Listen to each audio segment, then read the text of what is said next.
রক্ত অনেক পাশে পাশে, এই কারণে সবাই মানে কনফার্ম হয়ে গেছে আগে থেকেই যেটা লাশ আছে। তো এখন আইন শৃঙ্খলা বাহিনী চলে আসছে, তো তারা খুলতেছে কারণ। তো আমরা দেখতে থাকি এই কারণের ভিতরে কি আছে, তো আপনারাও দেখেন, দেখে যাক।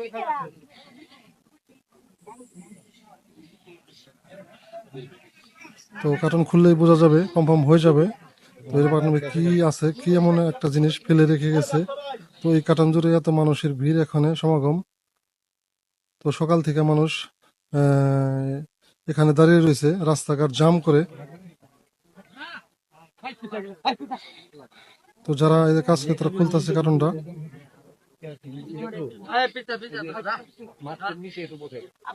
প্রিয় দর্শক দেখেন, বাস জোরের ভিতরেও মানুষ কিভাবে দাঁড়িয়ে দেখতেছে, দেখার জন্য মানে মানে সবারই এই মনের ভিতরে যে এটা কারণ কি রেখে গেছে, এমন কি যে মানুষের এত ভিড় এখানে এই কার্টন জুড়ে। সবাই কার্টনের মানে সকালবেলা থেকে সবাই উদ্যোগ মানুষ কার্টন ভিড়, কার্টনের এই উপলক্ষে কার্টন সবাই খুলতাছে। তো লাশ লাশ আছে, দেখেন দর্শক বন্ধু, লাশ আছে, কনফার্ম আমরা হয়ে গেলাম।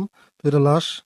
তো সবাই সকালবেলা থেকে এই মানুষের ভিড় এই কার্টনের ভিতরে কি আছে দেখার জন্য। তো এখন কার্টন খুলে ফেলেছে, দেখেন লাশ, পেট দেখা যাচ্ছে, হাত দেখা যাচ্ছে। তো দর্শক দেখেন, সবাই ভিডিওটা বেশি শেয়ার করে দেবেন ভিডিওটা বেশি বেশি। তো অন্যকে দেখার সুযোগ করে দেবেন। দেখেন কি পদ্ধতিতে মানে লাশটাকে প্যাকেট করছে কার্টনের ভিতরে। প্রিয় দর্শক দেখেন দেখেন। তো আমরা সকালবেলা থেকে অপেক্ষায় আছি যে কার্টনটা খুলবে। তো এখন খুলে আইন শৃঙ্খলা বাহিনী খুলে ফেলেছে। তো দেখেন কি, একটা লাশ, পেট দেখা যাচ্ছে। তো আরো ওটা ওপেন করবে এবং আমরা দেখতে থাকি। তো মেয়ে না ছেলে এখন পর্যন্ত কনফার্ম হইতে পারতাছি না। তো পুরোটা খুললে কনফার্ম হবো ছেলে না মেয়ে, মেয়ের লাশ না ছেলের লাশ। তো আপনারা দেখতে থাকেন। দেখেন যেভাবে মাছ প্যাকিং করে ওইভাবে মানে সুন্দর দু সাইডে মানে এই দিয়ে ফোম জাতীয় দিয়ে মানে মাঝখানে এই কার্টনের ভিতরে ঢেলে দূরশিতে বেঁধে প্যাকেট করে রেখেছে। দেখেন প্রিয় দর্শক, দেখেন মানুষের ঢল, মানুষ মানে এই সকালবেলা থেকে কার্টন জুড়ে মানুষের উদ্বেগ যে কি কার্টনের ভিতরে আছে, সবাই দেখার জন্য মানে দিকের অপেক্ষা করে আছে। তো দেখতে থাকেন, দেখেন আর আমি পুরোটা খুলবে, আমরা অপেক্ষা করতেছি। কেসিতে কাটতেছে ভাই। তো আপনারা দেখতে থাকেন ইনশাল্লাহ। তো পুরোটা প্যাকিং খোলা হয়ে গেলে বোঝা যাবে কনফার্ম যে ছেলে না মেয়ে, মেয়ের লাশ না। দেখেন দর্শক মানে উদ্যোগ পড়া দর্শক, মানে এমন দর্শক হয়েছে, এখন গন্ধ বেরিয়েছে, সবাই একটু নাক চেপে ধরতেছে। মানে লাশ দেখেন পুরোটাই খুলে ফেলেছে, পুরোটাই লাশ দেখা যাচ্ছে এখন।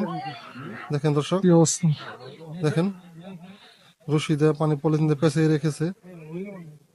দেখেন সম্ভবত মেয়ে লাশ, মেয়ের লাশ সম্ভবত। দেখেন সবাইকে মানা করতেছে ভিডিও করার জন্য, এটা মেয়েদের লাশ। এই যে সদর থানার টিম আমরা সবাই মিলে চেষ্টা করে যাবো, এবং এখানে পুলিশের অন্যান্য এজেন্সি আছে, এখানে পিবিআই আছে, এখানে সিআইডি আছে, এখানে র্যাবের লোকজন আছে। সবাই এটা নিয়ে রীতিমতো কাজ শুরু করে দিয়েছে। আমরা যে কৌশল অবলম্বন করে অপরাধীদের শনাক্ত করি, আমরা সেই কৌশল অবলম্বন করে আমরা এগিয়ে যাব। ইনশাল্লাহ আমরা লাশের পরিচয় শনাক্ত করতে পারবো এবং অপরাধীদেরকে ধরতে পারবো। লাশের আমার পরিচয়, আমি মোহাম্মদ সালাউদ্দিন, আমি অতিরিক্ত পুলিশ সুপার সদর সার্কেল মানিকগঞ্জ। লাশের গায়ে এমনি কোনো আঘাতের চিহ্ন বা কতদিন আগে এরকম কোনো কিছু পাওয়া গেছে ধারণা করা হচ্ছে লাশটা 24 থেকে 48 ঘন্টা পূর্বে মাঝখানে লাশটা, প্রাথমিক যে ধারণা আমাদের মনে হচ্ছে যে এটা হত্যাকাণ্ড। আমাদের এখন সুরতহালটা আমরা কমপ্লিটলি করলে আমরা করতে পারবো যে লাশের আঘাতের চিহ্ন, তবে আমরা উপরের সংখ্যা দেখেছি যে কিছু জায়গায় আঘাতের চিহ্ন আছে। Thank you.